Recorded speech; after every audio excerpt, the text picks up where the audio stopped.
பைபிளோட 6ஆம் கட்டளை என்னன்னு கேட்டா நம்ம எல்லாருக்கும் தெரிஞ்ச ஒரு வார்த்தை தான் கொலை செய்யாதே. ஆனா இந்த வார்த்தை எபிரேய மொழியில எப்படி இருக்குன்னு கொஞ்சம் பார்த்தா ஒரு சுவாரஸ்யமான விஷயம் தெரியுது. இதுல 2 வார்த்தைகள் இருக்கு. லோன்னா இல்லை அல்லது செய்யாதேன்னு அர்த்தம். அடுத்தது ராட்சாக்னு ஒரு வார்த்தை.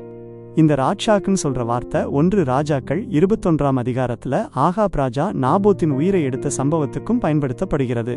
நாபோத்தின் நிலத்தை பெறணும்னு ஆசைப்பட்டு அவனுடைய உயிரை திட்டமிட்டு எடுத்தான். அதனால ராட்சாக்னு சொல்ற வார்த்தை திட்டமிட்டு செய்யப்படும் கொலைக்கும் பயன்படுத்தப்படலாம். ஆனா இங்கதான் ஒரு முக்கியமான விஷயம் இருக்கு. இந்த ராட்சாக் என்ற வார்த்தை வருகிற இடங்களில் கிட்டத்தட்ட பாதி அடைக்கல நகரங்கள் பற்றித்தான் பேசுது. பழைய இஸ்ரவேலில் 6 அடைக்கல நகரங்கள் இருந்தது. ஒருத்தர் வேண்டுமென்றே இல்லாமல் தற்செயலாக இன்னொருத்தருடைய உயிரை எடுத்துட்டார்னா அவரை பழிவாங்க வருகிறவர்களிடமிருந்து காப்பாற்றிக்கொள்ள அந்த அடைக்கல நகரத்துக்கு ஓடிப்போகலாம். இதை நாம சாதாரணமாக கொலைன்னு சொல்ல மாட்டோம். ஒருத்தரை வேண்டுமென்றே கொல்லாம தற்செயலாக உயிரிழப்பு ஏற்படுத்தியிருந்தா அதுக்கு மேன்ஸ்லாட்டர்னு சொல்வோம். அதனால ஆங்கிலத்துல கில்லுன்னு சொல்ற வார்த்தை வேண்டுமென்றே கொல்வதையும் தற்செயலாக உயிரை எடுத்ததையும் குறிக்க முடியும். அப்படின்னா 6ஆம் கட்டளையின் அடிப்படை என்ன? உயிரை எடுக்காதே, அவ்வளவுதான்.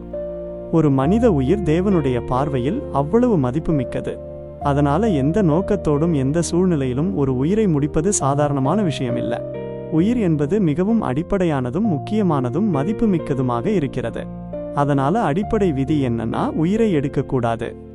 ஆனா இங்கே இன்னொரு விஷயத்தையும் கவனிக்கணும். 10 கட்டளைகளுக்கு பிறகு யாத்திராகமம் 21 முதல் 23 வரை இன்னும் நிறைய கட்டளைகள் கொடுக்கப்படுது. அந்த கட்டளைகள் 10 கட்டளைகளை இன்னும் விரிவாக விளக்குது. அங்கே ஒருத்தர் தற்செயலாக இன்னொருத்தரை கொன்றுட்டா என்ன செய்யணும்? ஒருத்தர் தன்னையும் தன் வீட்டையும் பாதுகாக்க வேண்டிய சூழ்நிலை வந்தா என்ன செய்வது?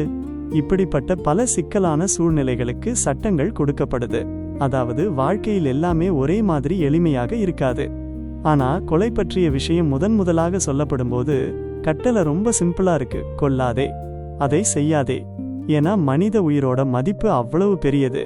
அதனால முதல்ல நாம கொஞ்சம் நிதானிக்கணும், நிறுத்தி யோசிக்கணும். நம்முடைய முதல் முன்னுரிமை என்னவா இருக்கணும்? உயிரை பாதுகாப்புதான். இதுல மரண தண்டனை எப்போது சரி, எப்போது ஒருத்தர் தன்னுடைய குடும்பத்தை பாதுகாக்கலாம், ஒரு இராணுவ வீரன் என்ன செய்ய வேண்டும் போன்ற பெரிய கேள்விகளுக்கு இப்போ அதிகாரப்பூர்வமான முடிவு சொல்றது நம்ம நோக்கம் இல்ல. அவையெல்லாம் இதற்கு பிறகு சிந்திக்க வேண்டிய விஷயங்கள். ஒவ்வொரு சமூகமும் தங்களுடைய சூழ்நிலைக்கு ஏற்ப அந்த கேள்விகளை யோசிக்க வேண்டியிருக்கும். வேற வார்த்தையில சொன்னா 6ஆம் கட்டளை வெறும் ஒரு சட்டம் மட்டும் இல்ல, இது ஒரு விதமான ஞானத்தை கற்றுக் கொடுக்கும் கட்டளை. இந்த கட்டளையை கொஞ்சம் திருப்பி பார்த்தா அது நமக்கு இன்னொரு அழகான பொறுப்பை காட்டுது. உயிரை பாதுகாப்பு. தேவனுடைய கட்டளைகளோட நோக்கம் மனித வாழ்க்கைக்காகத்தான்.